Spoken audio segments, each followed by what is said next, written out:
profundizar lo que dice la bibliografía, si hay algunas discusiones doctrinarias, con respecto a todo lo que dice esa unidad. En general, chicos, las unidades, más allá de un tema específico que ustedes estén eligiendo, en general las unidades tienen una relación, tienen un hilo conductor con los distintos temas, el distinto tratamiento de las distintas cuestiones que tratamos de sintetizar en ese programa referidas a un tema general, ¿no? Uno de los temas en particular, como puede ser cualquiera de los rubros. Así que, por supuesto que está perfecto lo que dijo Garvini, es un tema en especial, pero de esa unidad, chicos, esa tiene que tener una profundidad, tiene que consultar la bibliografía recomendada en la cátedra, más allá que también lo tienen que hacer de las demás unidades, ¿no? Pero justamente de esa unidad es como que, la verdad, no deberían dejar ningún punto sin haberlo visto. Esa es la recomendación que yo también les doy.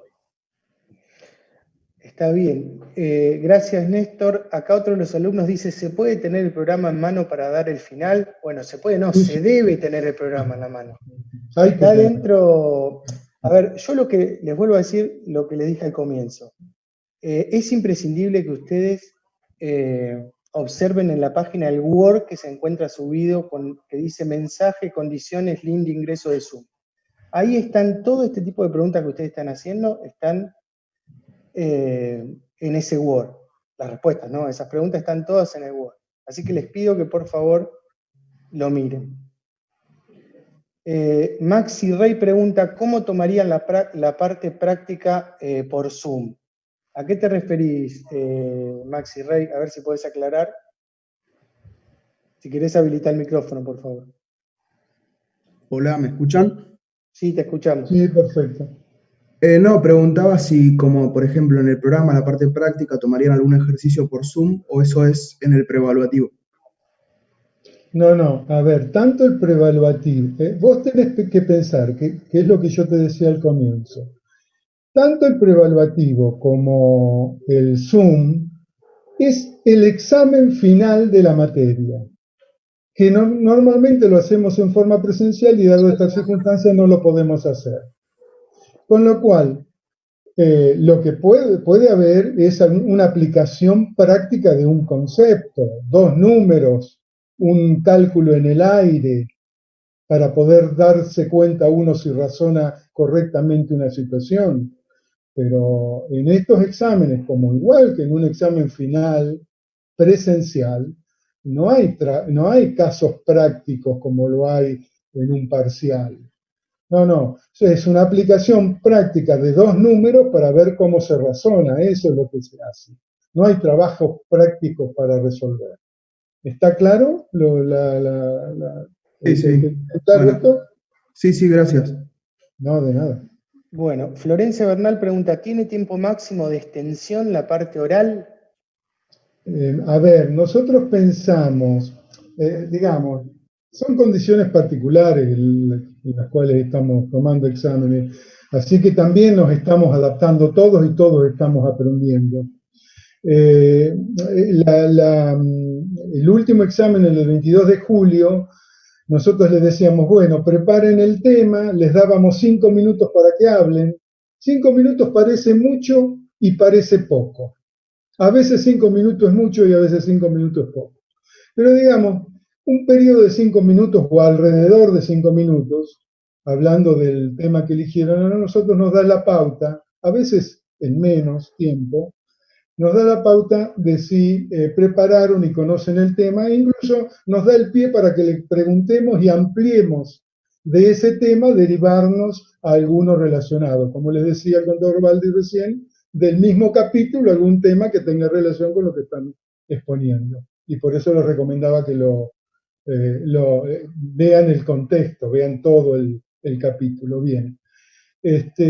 Así que en principio les pedimos, bueno, en 5 minutos o una cosa así, preparen un tema, prepárenlo bien, y luego con el programa de la materia abierto y en la mano, hablamos de algún otro punto que en ese momento surja. No sé si me fui por las ramas o les contesté correctamente. No, ahí contesta Florencia, dice bien, gracias, o sea, ya está esa pregunta. Bueno, si les parece bien, y no hay más preguntas de organización de la mesa, podemos comenzar con las preguntas de contenido. Si alguien tiene una pregunta, que active su micrófono, por favor, y lo escuchamos.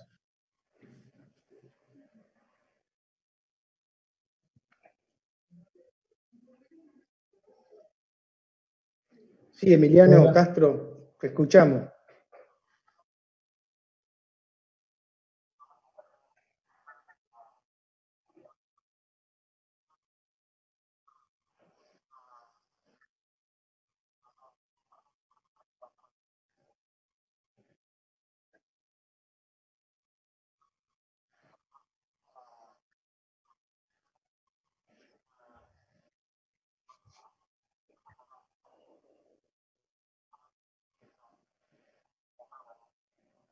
A ver, Emiliano, la pregunta es sumamente pertinente, la verdad es un tema siempre que ha sido discutido en doctrina, pero si tendrías que dar una respuesta, la respuesta sería sí. Como norma general, no se admiten las activaciones de los costos financieros. Los costos financieros se envían, de acuerdo al devengamiento, al cuadro de resultados, como una carga financiera, como intereses, como un gasto a distribuir después en el estado de resultados. Ahora bien, dicho esto, ante ciertas situaciones particulares, con ciertas condiciones que en la bibliografía están expresadas de manera bastante taxativa, ante ciertas situaciones se admite la activación de los costos financieros. En cuanto a la adquisición o producción de bienes, tema de capital, el costo de capital propio es otra cuestión, tiene cierta similitud, que en general, doctrina, práctica, es sumamente coincidente en que la activación del costo de capital propio no está admitido contablemente. Más allá que son temas en discusión, también hay muchísima bibliografía, pero si no, la activación del costo financiero no es algo, no es norma general. Ahora, sí se la admite cuando se reúnen ciertos requisitos. Por ejemplo, que sea algún bien que tenga algún tipo de elaboración o producción prolongada, por ejemplo, que el costo financiero haya sido incurrido específicamente para la adquisición o producción de ese bien, etcétera, etcétera. Hay ciertos requisitos que en esos casos, por excepción, se admite la activación de los costos financieros. Ese sería más o menos sintéticamente la respuesta. sí, agregando lo que bien les dice el contador Baldi, ustedes tienen que pensar lo siguiente. Bueno, en principio hay una regla general que uno incorpora los costos a su valor, a su estricto valor de contado.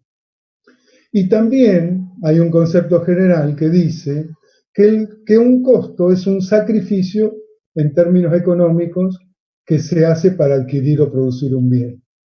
Ahora bien, hay algunos procesos productivos que son prolongados en el tiempo, en el que conllevan entonces, porque son prolongados en el tiempo, una inmovilización de recursos financieros sin los cuales ese proceso productivo no se podría llevar a cabo. Entonces, esos costos financieros en ese caso pasan a ser un sacrificio necesario para poder lograr llevar a cabo la producción a largo plazo, como le decía Baldi. Entonces, digamos, es aplicación estricta del criterio de costo. Costo es el sacrificio en términos económicos. Ahora, si un proceso productivo no se puede llevar a cabo por sus características especiales de largo plazo, sin una inmovilización financiera que conlleva un costo, bueno, el interés, ese costo del capital ajeno, formará parte como un costo más, porque es necesario, sin el cual ese proceso no se podría llevar a cabo. Es inherente al proceso productivo ese otro costo, que en términos generales no lo es si no estamos ante un proceso productivo a largo plazo. No sé si esto redondea lo que le decía el contador. Emiliano. Bueno, a ver, acá en el chat Santiago pregunta, ¿una reserva proveniente de un aporte no capitalizado constituye una fuente de financiación propia interna? Bueno, a ver, decir una reserva proveniente de un aporte no capitalizado es una barrabasada. Ya hay una falacia en la enunciación. Claro, es una mentira, digamos. Las reservas solo provienen de resultados. Lo que se reservan son resultados. Y los resultados son la fuente de financiación interna. Y un aporte es una fuente de financiación externa. Esta pregunta tiene que ver con conocer bien el primer punto del capítulo capital propio, o patrimonio neto, que el primer punto les diferencia financiación propia externa y financiación propia interna. O sea, estamos dentro de financiación propia, no de financiación ajena, no de deuda. Dentro de financiación propia hay una financiación propia externa, que es la que proveen los propietarios, y una interna, que es la que generan los resultados. Las reservas siempre provienen de resultados, o sea, provienen de financiación propia interna. Nunca pueden provenir de financiación propia externa. No sé si eso contesta la pregunta. Bueno, Santiago, cuando puedas, responde si te quedó claro.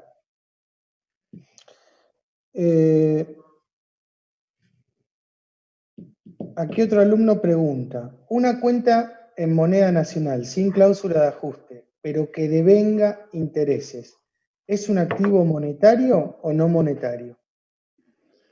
A ver, la clasificación de activos monetarios o no tiene que ver con distintas circunstancias. Monetario significa que representa moneda, ¿no es cierto? Esa es una acepción. Monetario representa moneda, la moneda de curso legal, también la moneda extranjera, algunos autores dicen que es monetario porque representa moneda. Pero de todas formas, lo que tiene que ver en cuanto a cómo se ven impactados los diversos activos o pasivos con relación a la inflación, tiene que ver con la potencialidad de cambio que tenga el activo o el pasivo. O sea, ese activo o ese pasivo, ¿puede cambiar su valor? Si la respuesta es, el activo no puede cambiar su valor, que es lo que nos pasa con el billete. Nosotros tenemos un billete de 100 pesos en el bolsillo, que tiene un valor escrito, un valor nominal de 100 pesos, y por más que haya inflación, ese valor no puede cambiar. Lo mismo podría pasar con un crédito que tuviéramos, que no genera ni intereses, ni ajustes, ni es en moneda extranjera y por lo tanto tampoco tiene diferencia de cambio. No puede cambiar de valor. Si ese activo no puede cambiar de valor, va a estar impactado por la inflación plenamente. Toda la inflación lo va a impactar porque va a seguir con el mismo valor a pesar de que represente menos poder adquisitivo a medida que más inflación hay. Ahora, si el activo tiene potencialidad de cambiar, que sería si tiene ajuste, si devenga intereses, si es en moneda extranjera y tiene potencialidad de cambio por la diferencia de cambio que se puede aplicar en cada momento, en ese caso, si bien la inflación lo impacta, también es cierto que ese activo, digámoslo entre comillas, se puede defender ante la inflación porque tiene potencialidad de cambiar. O sea, genera un interés, o genera un tipo de cambio, o genera un ajuste. Entonces, eso hace que se pueda defender ante la inflación y que digamos, bueno, tienen cierto grado de cobertura ante la inflación. Después, otra cosa será determinar qué es lo que ocurrió finalmente con el resultado en términos reales. O sea, ¿qué ocurrió con el monto, la cantidad de intereses que devengó ese crédito? Y si esos intereses los comparamos con la tasa de inflación de ese mismo periodo que generó intereses, a ver quién ganó y quién perdió, en términos reales, digamos. Esa es otra cuestión. Pero, digamos, tienen cobertura al generar intereses, tienen potencialidad de cambio.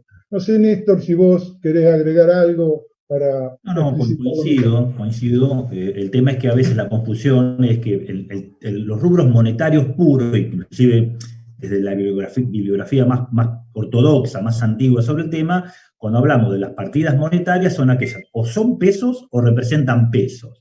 Después, obviamente, la aclaración en la que vos haces que aquellos que tienen una determinada cobertura, obviamente tienen esa potencialidad de cambio de ese valor nominal fijo, inamovible, por el tema de devengamiento de intereses. Y ni hablar de lo que sería si estuvieran nominados en otra moneda que no sea la moneda del curso legal, porque se generan las diferencias de cambio.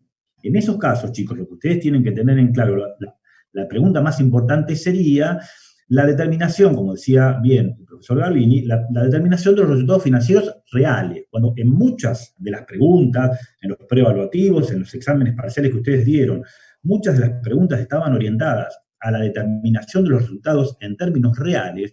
Esto no es ni más ni menos que comparar si esa partida, por ejemplo, un crédito o una deuda que estuviera nominada en pesos, pero que devengan intereses, o sea, que tienen esa potencialidad de cambio a ese valor nominal fijo, si esa partida acumulando, o sea, devengando los intereses hasta una determinada fecha, y luego comparando si esa partida nominalmente se ajustara o hubiera seguido el camino de la inflación en ese mismo periodo, en esa situación lo que hay que comparar es si la partida, en el supuesto caso que hubiera seguido la inflación, tenía un determinado número, con el devengamiento de los intereses hasta esa fecha tiene otro número, la comparación va a decir quién ganó, quién perdió. O sea, en términos reales, significa, si el devengamiento de intereses es superior a la inflación, se dice que en términos reales los resultados fueron positivos en el caso de que hubiera sido un crédito, ¿correcto? Esa es la cuenta que ustedes tienen que hacer, siempre pensar en la comparación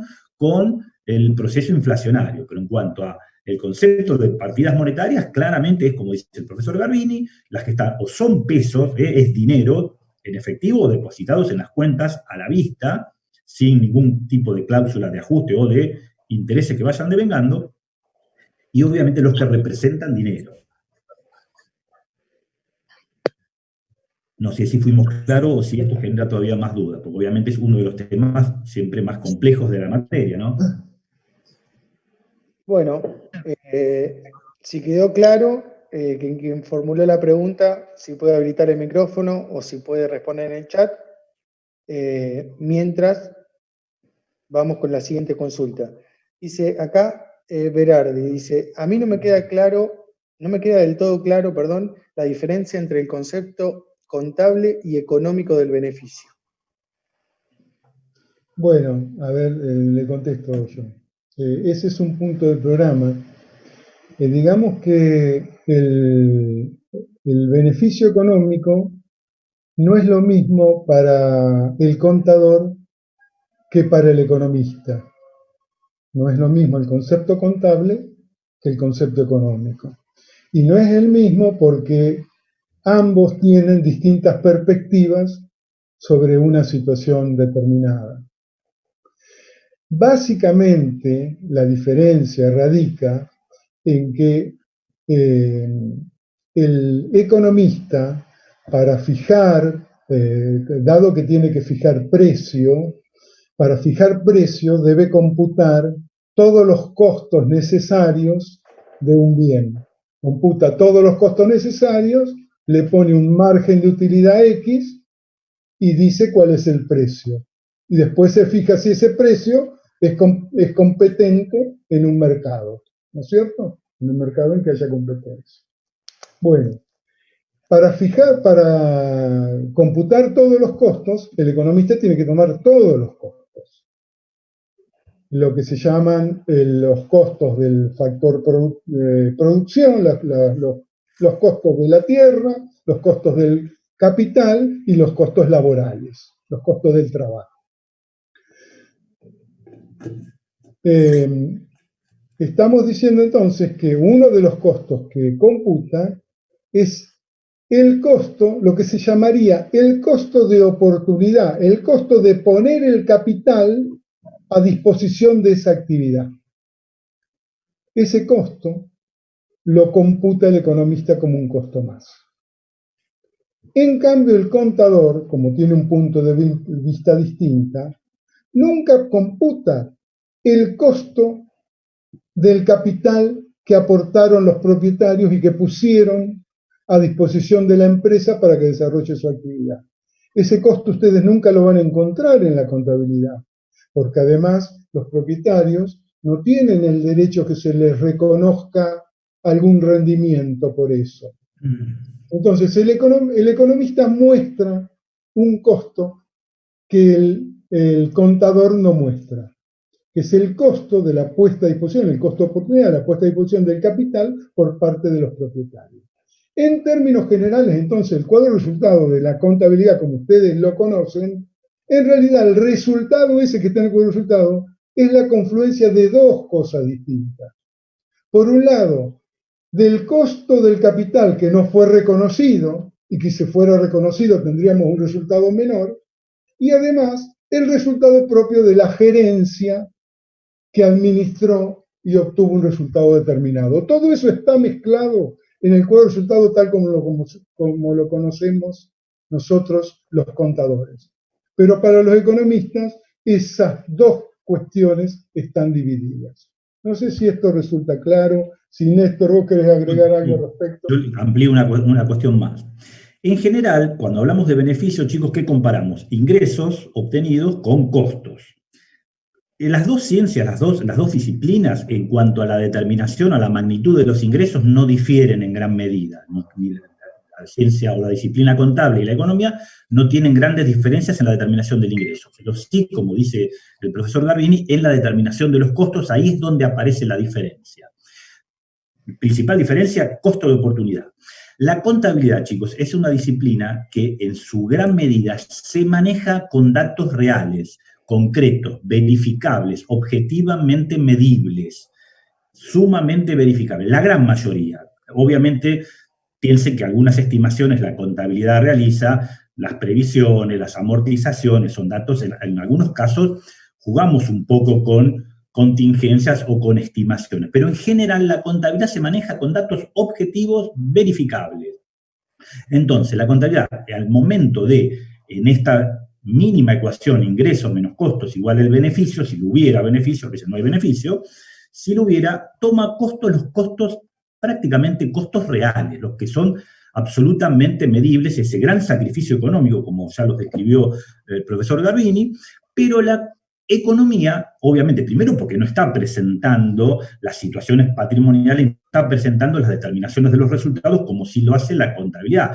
La economía lo que está haciendo es análisis de proyectos, se maneja de otra manera, pero al momento de determinar si existiera o no un beneficio, utiliza un concepto más amplio de costo. Entonces, ahí claramente vamos a tener la diferencia. Si por el lado de los ingresos es similar el cálculo, pero por el lado del costo, una de las dos disciplinas utilizan un concepto un poco más amplio, y ¿por qué era más amplio? Como dijo Garbini, por el costo de oportunidad. Y yo refuerzo un poco más al concepto de Garbini, costo de oportunidad, por eso es tan difícil medirlo para la contabilidad y que sea verificable. El costo de oportunidad, la misma palabra nos lo dice, es tratar de determinar el costo de la oportunidad perdida. O sea, pensemos que dentro de la generación, de la determinación del costo ante alguna decisión que tomó la empresa y incurrió en determinados costos, habría que estar computando si en vez de haber incurrido en ese costo, hubiera seguido distintas alternativas, 1, 2, 3, 4, 5, 6 alternativas distintas. ¿Cuál es el costo de oportunidad que piensa la economía? El mayor costo, o sea, la pérdida del beneficio que hubiera tenido si hubiera optado por otro curso de acción distinto al que la realidad marcó que se llevó adelante. Con lo cual, el costo de oportunidad, la verdad, en muchos aspectos es de difícil medición. No digo que es inexistente y que es una utopía, se hace y obviamente se utiliza muchísimo para evaluar proyectos de inversión, pero al momento de determinar fehacientemente la determinación de los resultados, el beneficio, para determinar, por supuesto, cuestiones que están muy atadas a la contabilidad, que es determinar el beneficio y si hubiera utilidad o no para distribuir dividendos entre los socios o accionistas, tiene que ser dividendos resultados concretos. Pagar impuestos sobre resultados concretos, no sobre suposiciones de la formación de un determinado resultado donde estamos analizando una de las partes, uno de los componentes, que es realmente un cálculo bastante estimado, que es el costo de oportunidad. Entonces, sintéticamente, la diferencia entre el concepto de beneficio económico y contable es que la contabilidad es mucho más realista al momento de determinar los costos. Deja de lado estos costos de oportunidad que sí utiliza la economía, como ya les anticipó el profesor Garbini. Hay un capítulo de Fuller Newton en cuestiones contables fundamentales, un capítulo entero que lo dedica a esto, que les pedimos que lo lean. Bien, continuamos entonces. Acá Lucas Cairo pregunta, ¿a qué se refieren los documentos a cobrar en moneda extranjera con cambio asegurado? A ver, con cambio asegurado significa lo siguiente.